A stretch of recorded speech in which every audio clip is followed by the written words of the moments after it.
한 절씩 교독하시고 마지막 절 같이 읽도록 하겠습니다. 성문 어귀에 나병 환자 4사람이 있더니 그 친구에게 서로 말하되 우리가 어찌하여 여기 앉아서 죽기를 기다리랴. 성읍으로 가자고 말한다. 성읍은 굶주려 있으니 우리가 저기서 죽을 것이요 우리가 여기서 머무르면 역시 우리가 죽을 것이요 그런즉 우리가 가서 아람 군대에게 항복하자. 그들이 우리를 살려두면 살 것이요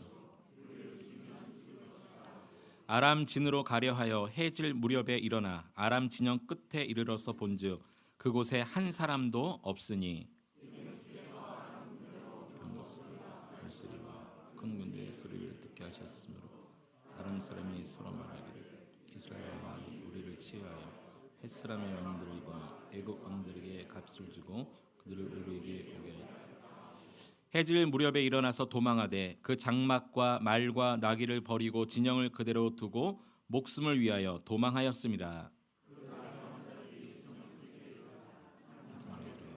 먹고 마시고 거기서 은과 금과 의복을 가지고 와서 감추고 다시 와서 다른 장막에 들어가 거기서도 가지고 와서 감추는 나병 환자들이 그 친구에게 서로 말하되 우리가 이렇게 해서는 아니 되겠도다. 오늘은 아름다운 소식 있는 날이거늘 우리가 침묵하고 있도다.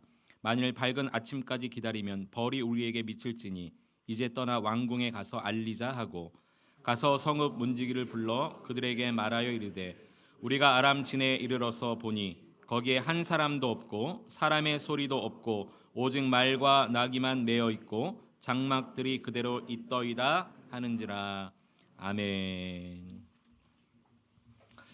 오늘 말씀의 제목을 한번 따라해 보실까요? 우리가 이렇게 해서는 아니 되겠도다. 오늘 이 설교를 하기 전에 좀 제가 설교를 준비했던 비하인드 스토리를 좀 잠깐 말씀을 좀 드리고 시작하려고 합니다. 저는 매주 목요일 아침이 되면 교회에 옵니다. 원래 교육자들이 월요일 날 쉬는 날인데 좀 저의 루틴이 있고 또 어느 순간부터 좀 그런 생각이 드는 거예요. 우리 성도님들은 주일날 온종일 예배하고 또 여기저기서 봉사하고 수고하고 월요일은 또 새벽같이 출근하시는 분도 많고 그러는데 저 혼자 월요일날 쉬는 것 같아서 좀 죄송하기도 하고 물론 토요일날 하루 종일 출근하고 근무해서 좀 같은 의미라고 볼 수 있겠으나 월요일날 좀 저의 좀 패턴 삶의 패턴과 루틴이 좀 깨지는 것 같아서 새벽이 끝나고 또 저는 출근을 합니다. 그래서 오전에 책도 읽고 성경도 읽고 그리고 월요일날 다음 주일날 설교할 설교 본문을 딱 정해놔요. 그리고 주중에 그 본문을 계속 읽으면서 하나님이 저에게 주시는 어떤 인사이트들을 적어놓습니다. 그리고 설교 준비하다가 주석도 좀 찾아보고 또 시간이 나면 그 설교 본문으로 설교했던 유명한 목사님들의 설교도 좀 한번 들어보고 그렇게 하면서 설교를 준비해 가요. 그런데 원래 오늘 함께 나눌 말씀을 준비하다가 이틀 전에 본문과 내용을 완전히 바꿔버렸어요. 왜냐하면 제가 3일 전에 꾸었던 꿈 때문입니다.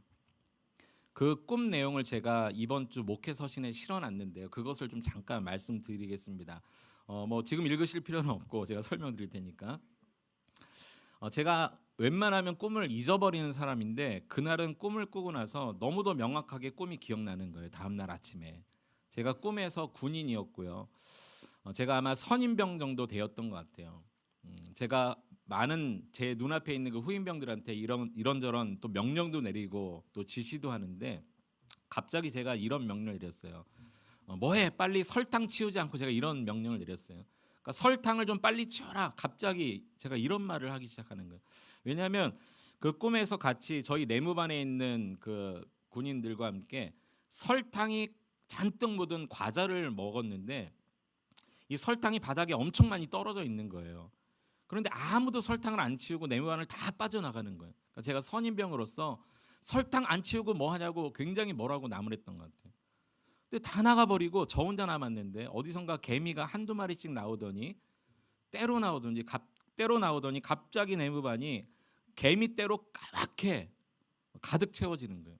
그래서 저도 모르게 설탕 치워 그러고 꿈에서 깼어요.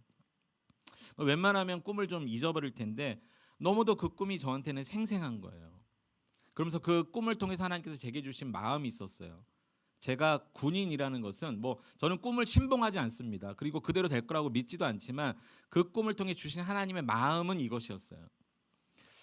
제가 군인이라는 것은 우리가 이 땅에서 살아갈 그 하나님의 군사로서 살아가는 제 삶을 보여주고 계신다라고 제가 느꼈고요. 그 설탕은 저를 무너뜨리고 제 마음을 힘들게 하려고 하는 그 죄의 유혹들이라고 제가 느껴졌어요. 처음에는 설탕처럼 달콤하지만 이것을 간과하고 그때그때 치워버리지 않으면 나중에 개미떼가 몰려들어서 어찌할 수 없는 것처럼 나를 넘어뜨리게 하는 이 죄악의 공격들, 이 죄의 유혹들을 그때그때마다 하나님 앞에 엎드려 회개하고 또 청산하고 깨끗이 마음을 청소하는 일이 중요하겠구나. 그런 생각이 들었어요. 그러면서 제 안에 이대로는 안 되겠다. 저의 인생을 좀 바라보게 되었고 저의 지금 어떤 신앙적 현주소를 생각해 보면서 도저히 이대로는 안 되겠다. 그렇다고 제가 무슨 큰 죄를 저질렀다는 건 아닙니다. 근데 마음속에 계속 그런 마음이 드는 거예요. 이대로는 안 되겠다. 정말 이대로는 안 되겠다. 뭔가 새롭게 도전하고 각성해야 되겠다. 새롭게 변해야 되겠다. 이대로는 안 되겠다라는 마음을 먹는 순간에 성경에도 보니까 이대로는 안 되겠다. 이대로 안 되겠다라고 고백했던 사람들의 내용이 갑자기 3일 전에 떠올랐어요. 또 설교 준비 월요일 날 본문도 정하고 묵상하고 다 기록해 놓았던 것들을 잠깐 뒤로 하고 정말 이것부터 전해야 되겠다라는 하나님의 강력한 인도하심 때문에 오늘 본문이 갑자기 바뀌게 되었고 내용이 좀 바뀌게 되었습니다. 그래서 오늘 본문 제목도 오늘 성경 있는 그대로 우리가 이렇게 해서는 아니 되겠도다. 이게 어느 상황에서 누가 했던 고백이며 이 고백으로 인해서 어떠한 일들이 일어났는지를 함께 나누면서 여러분의 삶 속에서도 이대로는 안 되겠다라는 경각심을 가지고 다시 여러분의 삶을 힘있게 살아나기로 결단할 수 있는 이 시간 될 수 있기를 축복합니다. 여러분에게 좀 질문 드리겠습니다. 만약 여러분 운전을 하고 고속도로를 나가고 있는데 갑자기 내가 몰던 차가 고장이 나서 고속도로 한복판에서 섰다고 한번 생각해 보십시오. 가장 먼저 뭐 해야 될까요? 네? 비상깜빡이를 켜고 요즘에 고속도로를 달리다 보면은 급한 일이 생길 때 어떻게 하라고 행동 지침이 다 쓰여져 있더라고요.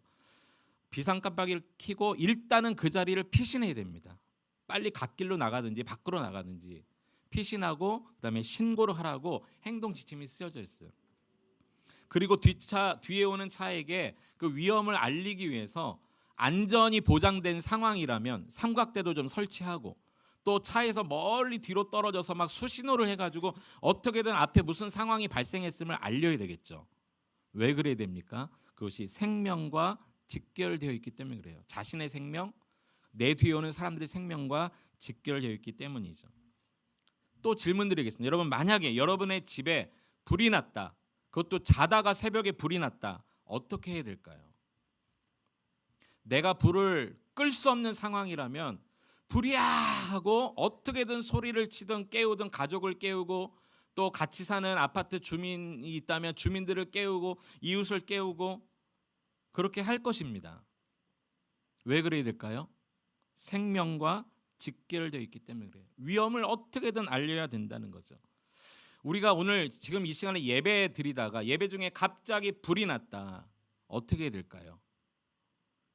그래도 나는 믿음의 사람이니까 계속 기도하면서 주여 불을 꺼 주시옵소서.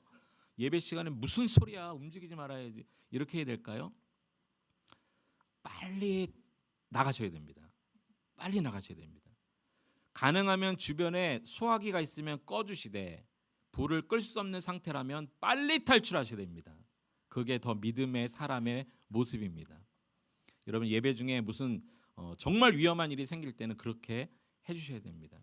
교회는 제가 지키겠습니다. 무슨 말입니까? 저를 끌고 같이 탈출해야죠. 제가 지금 무슨 말씀을 드리려고 하냐면 어떤 일을 중단하고서라도 먼저 급히 해야 될 일이 있다는 거예요. 생명과 직결된 일이라면.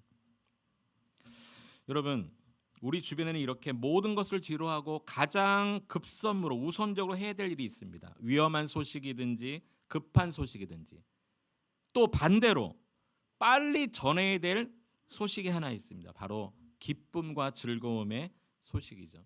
누구나 사람들은요, 좋은 것 또는 좋은 곳을 보거나 알면요, 사랑하는 사람들에게 알리고 싶어 합니다. 좋은 음악 있으면 같이 듣고 싶고요, 좋은 음식 있으면 같이 먹고 싶습니다. 가끔 성도님들 중에 저한테 카톡으로 좋은 글을 보내주시는 분이 있어요. 또 감동적인 영상 보내주시는 분이 있어요. 은혜로운 찬양 한번 들어보라고 보내주시는 분이 있어요. 너무너무 감사해요. 그 성도님의 마음이 막 느껴지는 거예요. 아, 나를 정말 귀하게 생각하는구나. 정말 사랑하는 마음이 느껴지는 거예요. 그렇다고 이번 주부터 모두 다 문자 보내지 마십시오. 영상막에 폭발하면 다 못 읽습니다. 가끔 아내와 서로 어느 좋은 식당이나 카페를 알게 되면 막 요즘에는 그 네이버나 이런 데 주소 검색도 쉽지 않습니다. 그러면 서로 카톡을 주고받으면서 내가 여기 가봤는데 너무 좋으니까 다음에 같이 가자. 이렇게 서로 아내와 이야기도 합니다. 여러분, 사랑하는 사람들에게는요, 좋은 것을 알려주고 싶은 본능이 있어요. 이게 사랑의 속성입니다. 제가 오늘 설교가 갑자기 바뀐 이유는 바로 그것 때문이에요. 제가 며칠 전에 그 꿈 때문에 이것부터 전하지 않으면 안 되겠다라는 하나님의 강력한 마음이 있었어요.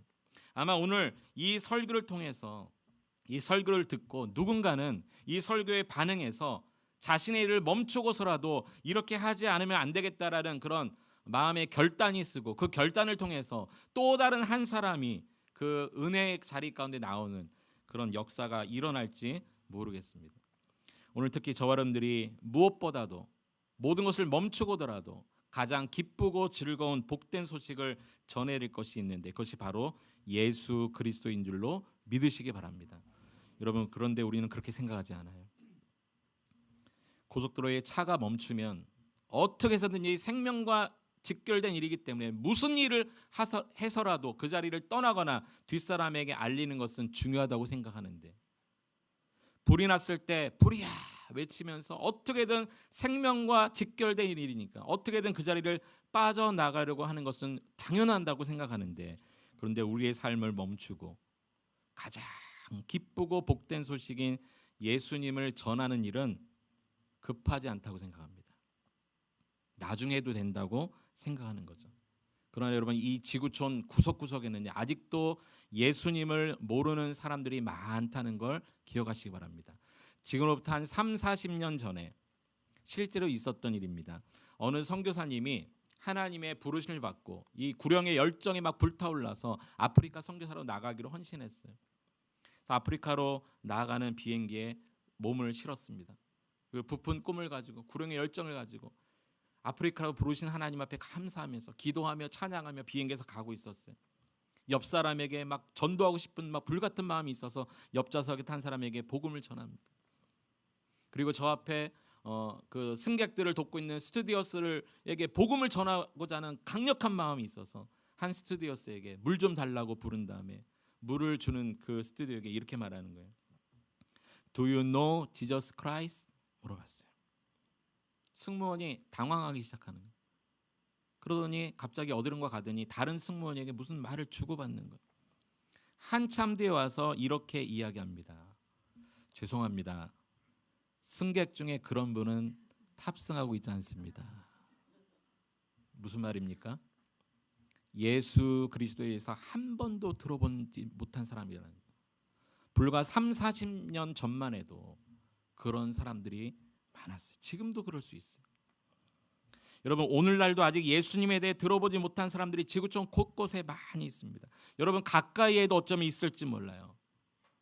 피상적으로는 학교에서 종교교육을 하니까 기독교에 대해서, 하나님에 대해서, 예수에 대해서 들어봤을지는 모릅니다. 그러나 예수님이 누군지에 대해서는 정확히 듣거나 경험해보지 못한 사람들이 너무너무 많다는 거죠. 그래서 어쩌면 우리가 가장 급하게 전해야 될 것이 예수 그리스도인지 모르겠습니다. 하지만 교회에서 이 전도, 또 복음 전합시다 이런 설교하면요 정말 많이 부담스러워하십니다. 어떤 분은 그렇게 말하죠. 제발 교회에서 전도하라고만 안 하면 정말 교회 다닐만 한데, 전도하라고만 안 하면 좋겠는데, 이렇게 말하시는 분이 있어요. 그러나 여러분, 예수 그리스도는 계속 알려지고 전해져야만 합니다. 그 옛날 70년대 80년대 우리나라 박정희 대통령 시대 때 그때 미국의 대통령이 지미 카터 대통령이었는데요. 이 지미 카터 대통령이 한국을 방문한 적이 있어요.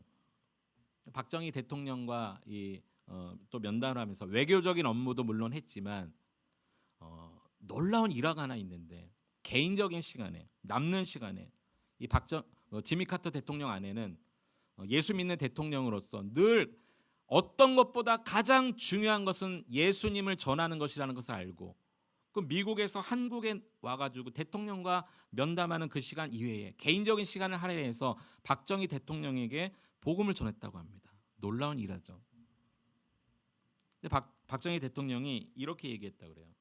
너무 감사한데 제가 나중에 대통령을 그만두면 그때 교회 한번 나가보겠습니다. 그렇게 말했다라는 기록이 역사 문헌 가운데 남아 있어요.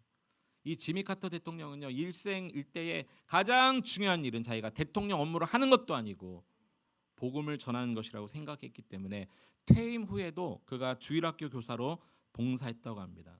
대통령 시절보다 더 바쁘게 주일학교 선생님으로 사역했다고 해요. 북한에도 갔다고 합니다. 복음과 빵을 들고. 북한에 왜 갔습니까? 기자가 물었는데, 내가 사랑하는 예수님을 전하는 일이 가장 급선무이기 때문에 어쩌면 내 일생 가운데 다시는 오지 못할 것 같은 북한에 하나님이 강력하게 가라고 마음을 주셔서 제가 왔습니다. 그런 고백을 또 하셨다고 합니다. 여러분, 오늘 본문에 보면 우리에게 가장 급하고 중요한 것이 무엇인지를 깨닫게 해준 한 사건이 나옵니다. 여러분, 엘리사 선지자 때 아람이라는 나라가 그렇게 이스라엘을 못 살게 굴었어요. 그렇게 침략하고 와서 넘보고 이스라엘 백성들을 모략하고, 그 아람이라는 나라가 있었는데 한 번은 이런 일이 있었습니다. 아람의 한 왕이 이스라엘과 싸우려고 진을 칠 때마다 이상하게 이스라엘 백성들이 먼저 와서 방비하는 거예요. 자꾸 이상하다. 우리가 계획하면 이스라엘이 먼저 와서 진을 치고 있는 거예요. 그래서 아람 왕이 이야기합니다. 누가 이스라엘과 내통하는 자가 있느냐?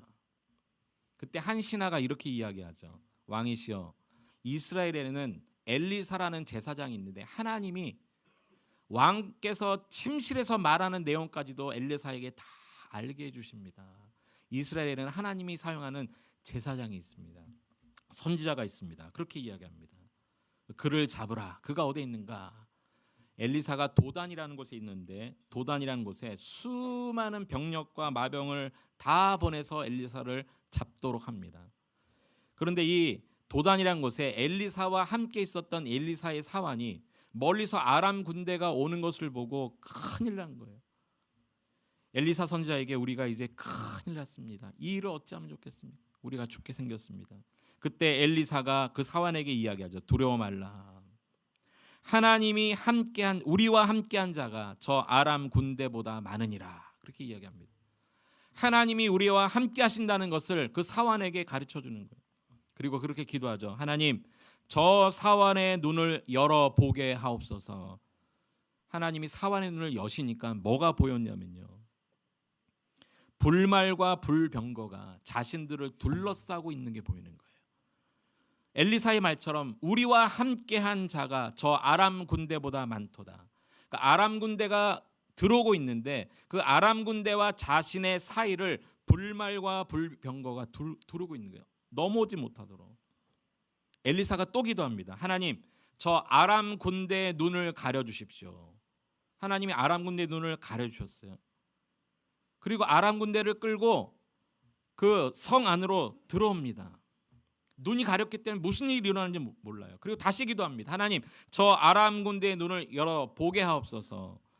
열었더니 어떤 일이 일어났는가? 이스라엘 진영과 그를 둘러싸고 있는 불말과 불병거 사이로 그들이 들어와 있다는 것을 그제서야 알게 된 거예요. 자신들이 어떻게 들어왔는지도 알지 못해. 그러니까 놀라운 기적이 일어난 거죠. 그리고 완전히 포위가 된 거예요. 오히려 아람 군대가. 그리고 저들을 칠까? 이스라엘 왕이 이야기합니다. 선지자의 저들을 칠까요? 그때 엘리사가 말하죠. 치지 마소서. 떡과 물을 주어 먹게 하시고 다시 저들을 돌려보냅시다. 아니, 지금 한 번에 치면 딱 좋을 상황이 되었는데 엘리사 선지자는요, 그렇게 하지 말자는 거예요. 그리고 돌려보내. 우리가 먹을 걸 주고 돌려보내라고. 아람 군대가 얼마나 깜짝 놀랐을까요? 자신들은 완전히 포위되어서 죽을 줄 알았는데 자신들에게 선대를 베푸는 거예요. 먹을 걸 주는 거예요. 그리고 돌려보내는 거예요. 이 일로 인해서 그 이후에 어떤 결과가 왔는가? 여러분 열왕기하 6장 23절 말씀을 우리 같이 한번 읽어보겠습니다. 열왕기하 6장 23절입니다. 한번 읽어볼까요? 시작. 왕이 위하여 음식을 많이 베풀고 그들이 먹고 마시매 그들이 그들의 주인에게로 돌아가니라. 이로부터 아람 군사의 부대가 다시는 이스라엘 땅에 들어오지 못하니라. 총칼로 이긴 것이 아니라 하나님께서 이기게 해주셨어요. 아람 군대가 이로부터는 다시는 이스라엘 땅에 들어오지 못하니라. 성경이 그렇게 기록하고 있어요. 그런데 여러분, 가만히 있을 아람이 아니죠. 가만히 있을 아람 왕이 아닙니다. 그 이후에 다시 군대를 재정비해서 쳐들어오는데요.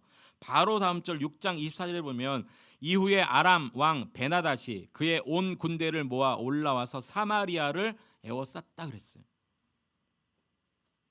다시 안 올 줄 알았는데 아람 군대가 다시 재정비해서 또 들어옵니다. 그리고 이스라엘의 북쪽의 첫 번째 관문인 사마리아 성을 에워쌌어요. 사마리아 성이 무너지면 점점 이스라엘 진영으로 이제 들어오는 거예요. 그리고 딱 에워싼 다음에 했던 작전은요 그대로 두는 거예요. 공격할 줄 알았는데 안 하고 그냥 그대로 몇 날 며칠을 계속 성을 에워싸고 시간만 가는 거예요. 그러니까 이 사마리아 성의 백성들이 성 밖으로 나오지 못하도록 모든 문을 차단해 버렸어요. 먹을 거, 마실 거, 물자, 보급창 모든 거를 보급로를 다 차단해 버렸어요. 그러니까 어느 정도 시간이 지나고 나니까 성 안에 있는 것만 먹고 시간이 지나고 보니까 점점 먹을 게 떨어지기 시작하는 거예요. 성 안에 갇혀 있는 사마리아 사람들이 굶주리기 시작합니다. 그리고 성 안에서 이런 일들이 일어나기 시작해요. 6장 25절에 보면 아람 사람이 사마리아를 에워싸므로 성중이 크게 줄여서 나귀머리 하나에 은 80세겔이요 비둘기똥 4분의 1 값에 은 5세겔이라 하니. 이게 무슨 말이냐면요, 자기들 이제 먹을 게 없으니까 집에 있는 것 가지고 서로 매매하면서 먹을 것을 구하는 거예요. 보급로가 차단되어 버리니까 더 이상 먹을 게 없는 거예요. 그래서 비싸게 물건을 매매하는 일이 일어납니다. 심지어는 여러분 여기 보면 비둘기 똥이라고 나오는데 이 비둘기 똥은요 당시에 제사 드릴 때에 거룩하지 않은 것을 이렇게 떼어서 버리는 거였어요. 버린 것까지도 여러분 팔아버릴 수밖에 없는 그런 시대가 되었다는 거예요. 너무너무 배고파서 버려야 되는 비둘기 똥까지도 매매하는 일이 일어납니다. 심지어는 이 이후에 보면요 여러분 서로 자식들까지도 돌아가면서 삶아먹는 일이 일어나요. 얼마나 먹을 게 없으면. 그래서 어느 두 가정이 약속했나 봐요. 오늘은 우리 자녀를 내놓을 테니까 내일은 네 자녀를 내놓아라. 그래서 오늘 내 자녀를 내놓았어요. 근데 다음 날 되니까 자기 자녀를 안 내놓는 거예요. 이것 때문에 왕 앞에 가서 판결해달라고 항소한 어머니도 나와요. 이 사건이.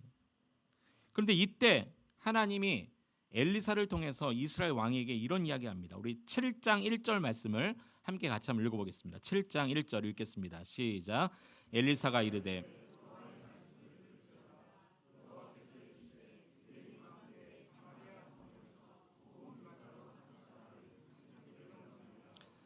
우리 두 쌀을 한 세겔로 매매하리라 하셨느니라. 아멘. 하나님께서 엘리사를 통해서 무엇을 말씀하셨냐면 내일 이맘때쯤에 정상적인 매매가 이루어질 것이다 이렇게 말하고 있어요. 지금 여기 보면 고운 밀가루 한 쌀을 한 세겔로 매매하고 보리 두 쌀을 한 세겔로 매매하리라. 이 말은요 곧 회복될 것을 이야기해 주시는 거예요. 정상적인 매매가 이루어질 것이에요. 여기 고운 밀가루, 이 당시에 곱고 고운 밀가루는요 주로 어느 때 썼냐면 집에 귀한 손님이 찾아왔을 때 꺼내놓는 겁니다. 근데 지금 이 사마리아 성은요 조금 전까지 어떤 일이 있었어요? 먹을 게 없어서 비둘기 똥까지도 팔고 자기 자식도 내놓아서 그렇게 삶아 먹는 그 지경이었는데 다음 날은 다 회복될 것이라는 거예요. 이 말을 처음에 이스라엘 왕이 믿지 않았습니다. 그럴 리가 없다는 거예요. 하나님이 아무리 크게 역사하셔도 그럴 리가 없다는 거예요. 그러나 이런 일이 실제로 일어나는데요. 이때 이 사마리아 성 어귀에, 그러니까 성 바깥에, 바로 문 바깥에 앉아 있었던 나병 환자 4명이 이런 대화를 합니다. 자, 3절 4절을 우리 같이 한번 읽어보겠습니다. 3절 4절, 7장 3절 4절 시작. 성문 어귀에 나병 환자 4사람이 있더니 그 친구에게 서로 말하되 우리가 어찌하여 여기 앉아서 죽기를 기다리랴. 만일 우리가 성읍으로 가자고 말한다면 성읍에는 굶주림이 있으니 우리가 거기서 죽을 것이요 만일 우리가 여기서 머무르면 역시 우리가 죽을 것이라. 그런즉 우리가 가서 아람 군대에 항복하자. 그들이 우리를 살려두면 살 것이요 우리를 죽이면 죽을 것이라 하고. 이 나병 환자 4사람이 지금 무슨 이야기를 하냐면 이 나병 환자 4사람이 이 사마리아 성 어귀에 있었다는 거, 지금 성 안에 사람들과 격리되어 있었다는 거죠. 당시에 이 나병 환자들은 격리될 수밖에 없었어요. 성 바깥에 겨우 문 바깥에 이렇게 의지하고 있는데 가만히 보니까 바깥에는 아람 군대가 진을 치고 물러가지도 않고 있죠. 성 안에 얘기를 들어보니까 뭐 비둘기 똥을 매매한다고 하죠. 자식들을 서로 삶아 먹고 너무너무 굶주려 있으니까 이 나병 환자들이 이렇게 이야기하는 거예요. 우리가 성 안에 들어가도 어차피 죽을 것 같고 여기 있어도 죽을 것 같으니까 차라리 아람 군대 진영에 가서 항복하자. 저 아람 군대 진영에 가면 먹을 거라도 있지 않을까. 그러니까 우리가 어차피 죽을 거라면 실컷 먹거나 죽자. 나병 환자 4명이요 아람 군대 항복하러 갑니다. 얼마나 힘들면 그럴까요? 그런데 이게 웬일입니까? 아람 진영에 갔더니 아무도 없는 거예요. 나귀와 뭐 모든 것은 다 그대로 진영에 있는, 먹을 것도 그대로 있는데 아람 군인들이 아무도 없는 거예요. 이상하다. 지금까지 이 아람 군대가 사마리아 성을 애워싸고 있기 때문에 나오지도 못하고 들어가지도 못하고 이 성 안에서는 여전히 아람 군대가 있는 줄 알고 비둘기 똥도 매매하고 막 자식도 먹고 막 너무 굶주려서 이렇게 굶어 죽어가고 있는데 아람 군대가 있을 줄 알았는데 이 나병 환자가 가보니까 아무도 없는 거야. 아무도 없는 거야. 하나님께서 아람 군대 진영을 어지럽히셔서 그들로 하여금 병거 소리와 말소리와 군대 소리를 크게 듣게 하심으로 인해서 다 무서워서 도망가게 하신 지 오래인 거예요. 자, 6절 7절 말씀이 그것입니다. 자, 6절과 7절도 한번 같이 읽어봅니다. 시작. 이는 주께서 아람 군대로 병거 소리와 말소리와 큰 군대의 소리를 듣게 하셨으므로 아람 사람이 서로 말하기를 이스라엘 왕이 우리를 치려하여 헷사람의 왕들과 애굽 왕들에게 값을 주고 그들을 우리에게 오게 하였다 하고 해질 무렵에 일어나서 도망하되 그 장막과 말과 그 나귀를 버리고 진영을 그대로 두고 목숨을 위하여 도망하였습니다. 아람 군대가 아무도 없고 도망간지를 누가 알았어요? 4명의 나병 환자만 알았어요. 그 진영에 들어갔던 사람, 그 환자들만 알았어요. 아무도 없었어요. 그리고 이 4명의 나병 환자가 어느 한 장막에 들어가니까 먹을 게 있는 거예요. 실컷 먹고 거기에 있는 금과 은도 숨겨놨습니다. 또 다른 장막에 들어가서 또 실컷 먹고 모든 물건을 감추고 있었어요. 바로 그때 이 4명의 나병 환자들이 이러한 생각을 갑자기 합니다. 9절 말씀, 오늘 본문 9절 말씀에 이렇게 기록되어 있습니다. 나병 환자들이 그 친구에게 서로 말하되 우리가 이렇게 해서는 아니 되겠도다. 오늘은 아름다운 소식이 있는 날이거늘 우리가 침묵하고 있도다. 이렇게 생각합니다. 쉽게 말하면 이런 거죠. 우리의 배만 채우면 안 되겠다는 거예요. 지금 그 시간에도 이 사마리아 성 안에는요 어떤 일이 일어나고 있어요? 굶주리고 있는 백성들이 있는 거예요. 아람 군대가 도망간 줄도 모르고 여전히 비둘기 똥으로 매매하고 자식들을 삶아먹고 다 죽어가는 사람들이 있는데 자기 동족들을 버리고 지금 자기들만 이렇게 배 터지게 먹으면 안 되겠다는 거예요. 이 나병 환자들의 생각이 그렇습니다. 조금 전까지만 해도 그들과 격리되어 살아서 오히려 성 안에 있는 사람들부터 배척받았던 나병 환자가 자기 동족을 생각하고 있어요. 그래서 우리가 이렇게 해서는 아니 되겠도다. 빨리 왕궁에 가서 알리자. 그러면서 어떤 표현을 하냐면 오늘은 아름다운 소식이 있는 날이다. 이렇게 얘기합니다. 오늘은 아름다운 소식이 있는 날이다. 침묵하고 있으면 안 되겠다. 빨리 가서 이 아름다운 소식을 알리자. 어떤 소식이 아름다운 소식입니까? 더 이상 굶주려 죽지 않아도 된다는 소식 아닙니까? 이제는 살 길이 열렸다는 소식 아닙니까? 이제는 더 이상 비둘기똥으로 매매하지 않아도, 자식들을 내놓지 않아도 됩니다. 아람 군대가 다 도망갔습니다. 이 진영에 오니까 먹을 게 풍족합니다. 이 아름다운 소식을 우리만 알고 있으면 안 되겠다. 침묵하면 안 되겠다. 이래서는 안 되겠다라는 마음을 가지고 빨리 가서 사마리아 백성들에게 그 소식을 전합니다. 여러분, 오늘도 지금도 여전히 아름다운 소식, 기쁨의 소식이신 예수 그리스도의 소식을 듣지 못해서 죽어가는 사람들이 한둘이 아닙니다. 먹을 게 없어서 죽어가는 게 아니라 영원한 생명을 그들이 알지 못해 영적 죽음 상태에서 있는 사람들이 여러분 주변에 얼마나 많은지 몰라요. 여러분만 예수 믿고 구원받으시겠습니까? 여러분만 예수님이 주시는 평안을 누리고 사시겠습니까? 여러분만 이 아름답고 기쁜 소식을 공유하고 이 복음에 대해서 침묵하고 사시겠습니까? 오늘 이 4명의 나병 환자가 가졌던 생각을 제가 지금 질문으로 드리는 겁니다. 여러분의 부모, 자녀, 형제들 가만히 생각해 보면요, 여러분, 이 복음을 전하는 것보다 더 급한 일이 없는 것입니다. 어쩌면 오늘 당장이라도, 오늘 즉시라도 모든 것 다 내려놓고 즉시 복음을 전하지 않으면 안 될 상황이 올 사람들도 있을지 몰라요. 여러분 주변에 그런 사람이 있습니다. 그래서 우리 정신을 바짝 차려야 됩니다. 하나님을 모르는 세상 사람들과 똑같이 우리도 그냥 먹다 죽는 인생으로 살지 않았으면 좋겠어요. 그냥 세상 사람들과 똑같이 돈 벌고 똑같이 살고 똑같이 죽는 인생이 아니었으면 좋겠어요. 그래서 우리는 지금 이 시간에 이렇게 스스로에게 말해야 됩니다. 내가 이래서는 아니 되겠도다. 내가 이렇게 살아서는 아니 되겠도다. 어떤 사냥꾼이요, 독수리를 한 마리를 발견했다고요. 독수리를 향해서 조용하게 숨을 죽이면서 총을 들어 겨냥했어요. 이 독수리는 자기가 곧 죽을 줄도 모르는 인생이죠. 사냥꾼이 이제 방아쇠에 손을 걸고 독수리를 향해 방아쇠를 당기려는 순간 이 독수리가 자기가 곧 죽을 줄도 모르고 뭔가를 계속 보고 있는 것을 알게 됐어요. 독수리가 뭘 그렇게 보고 있지? 그래서 총구를 그 독수리를 향해 겨눴던 총구를 독수리가 보고 있는 쪽을 향해 딱 봤더니 독수리가 뭘 그렇게 노려보고 있냐면 지나가는 뱀을 보고 있는 거예요. 자기가 죽을 줄도 모르고 독수리는 뱀 잡아먹으려고 또 가만히 있는 거예요. 근데 이 뱀도 뭘 노려보고 있더래요. 그래서 총구를 옮겨서 뭘 보고 있나 봤더니 뱀이 자기 눈앞을 뛰어가는 개구리를 이렇게 주시하고 있는 거예요. 근데 개구리도 뭘 보고 있대요. 뭘 보고 있나 했더니 개구리가 자기 눈앞에 있는 무당벌레를 주목하고 있더래요. 서로 곧 죽을지도 모르는 상황인데 눈앞에 먹을 것만을 주목하고 있는 거예요. 진짜 얘기는 아니고 지어낸 이야기입니다만은 꼭 우리가 사는 모습 같아요.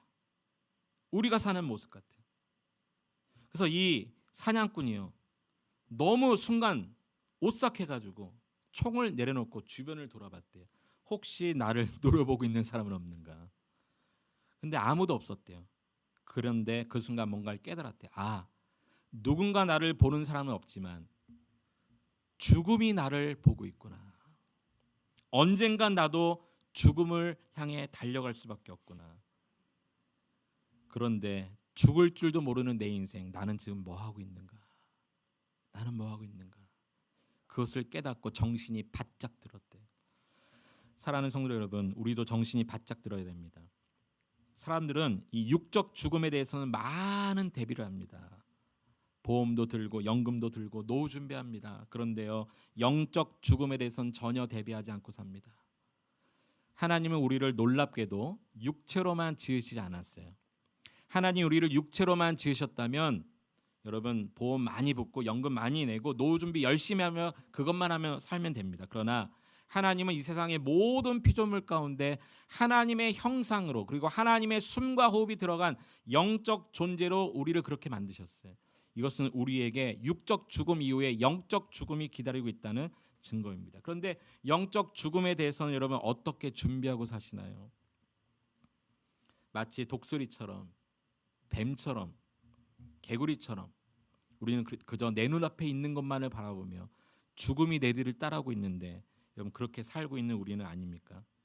오늘 여러분들이 정말 뭐가 급한 문제인지, 지금 당장 무엇을 해야 되는지를 한번 곰곰이 생각해 볼 수 있는 여러분 될 수 있기를 축복합니다. 말씀을 정리합니다. 여러분, 사마리아 성문 밖에 사람들로부터 격리되어 있는 4명의 나병 환자가 어차피 죽을 거라면 먹고나 죽자, 그리고 아람 진영으로 들어갔습니다. 그러나 그 아람 진영에 아무도 없음을 알고 배 터지게 먹고 금은을 숨기는 일이 일어납니다. 그러나 어느 순간 가만히 생각해 보니까 자기만 그렇게 해서는 안 되겠다는 생각을 들었어요. 그리고 이대로는 있어서는 안 되겠다. 우리가 이렇게 해서는 안 되겠다. 이 소식을, 이 아름다운 소식을 빨리 알려야 되겠다. 여전히 성 안에는 굶어 죽어가는 사람이 있는데, 이전에 그들이 내가 병들었다고 나를 내치고 격리시켰지만 그러나 같이 살아야 되겠다. 깨달은 나병 환자 4명 때문에 사마리아 성에 있는 사람들이 함께 사는 역사가 일어났습니다. 왜냐하면 생명보다 더 중요한 건 없기 때문이죠. 배고픔을 채우는 것보다 생명이 더 중요한 것이기 때문입니다. 금은보화를 가지는 것보다 생명이 더 중요하기 때문이에요. 그래서 그들이 성에 들어가서 자기를 격리시키고 매몰차게 굴었던 백성들 향해서 우리가 살았다고, 아람 군대가 물려갔다고, 먹을 것이 여기 있다고 그들에게 생명을 나누는 일을 하게 되어집니다. 여러분, 지금이라도 당장 모든 것을 멈추고 여러분이 급하게 해야 될 일이 있다면 그것은 어쩌면 마지막일지도 모를 누군가에게 예수 그리스도가 가장 기쁘고 복된 소식이라는 것을 전하는 일일지도 모르겠습니다. 제가 지난주에 꿨던 이 꿈 때문에 이 설교 준비한 내용을 바꿔가면서까지도 오늘 이 말씀을 전하게 하시는 하나님의 이유가 있다고 저는 확신합니다.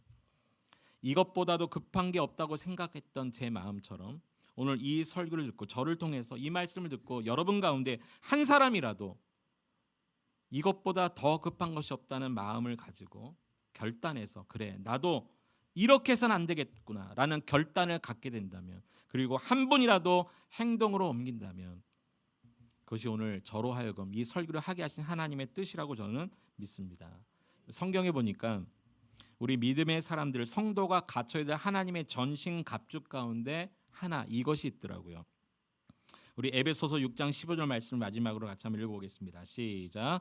평안의 복음이 준비한 것으로 신을 신고. 여기서 말하는 신은요, 당시의 군화를 이야기합니다. 하나님의 전신갑주를 입어야 될 군화. 그런데 어떤 군화냐면요, 복음의 군화를 이야기해요. 하나님의 백성은 군사로 부르심을 받은 자들인데 복음의 군화를 신어야 된다는 거죠. 제가 이 설교를 막 정리하면서 에베소서 6장 15절 말씀을 적다가 다시 한번 무릎을 치게 됐어요. 그리고 며칠 전에 꿨던 꿈을 다시 한번 기억하게 됐어요. 제가 어떤 꿈을 꿨다고 말씀드렸죠? 개미떼가 갑자기 새까맣게 몰려들어요. 그 설탕 떨어진 거 안 치웠기 때문에. 근데 제가 그때 꿈에서 누구라고 말씀드렸어요? 군인이었죠. 그럼 제가 무슨 신발을 신고 있었을까요? 군화를 신고 있었어요. 그러면은 그 개미떼 아무것도 아니잖아요. 그냥 군화로 밟으면 되고 제 발을 물 리도 없고. 제가 설교를 마무리하면서 그 꿈을 다시 생각하면서, 그래 내가 복음의 신 이것만 제대로 신고 있으면 아무리 죄가 나를 엄습해 온다 할지라도 내가 이길 수 있었는데, 그 꿈을 통해 결국 이것을 깨닫게 하시려고 그 꿈을 꾸게 하셨구나. 내가 그때 군화를 신고 있었다는 것을 몰랐구나. 그것을 깨닫게 해주셨어요. 여러분은 예수 그리스도를 믿는 하나님의 백성이 맞으십니까? 그러면 복음의 신을 신고 계시다라는 확신을 가지고 여러분 가장 급한 일, 내가 이래서는 안 되겠도다라는 그런 경각심이 드는 일이라면 복음의 신을 신고 달려나가 가장 아름답고 복되고 기쁜 소식인 예수 그리스도를 증거하는 여러분 될 수 있기를 축복합니다. 후회하지 않는 인생, 후회함 없는 예수님의 증인으로 사는 여러분 다 될 수 있기를 축복합니다.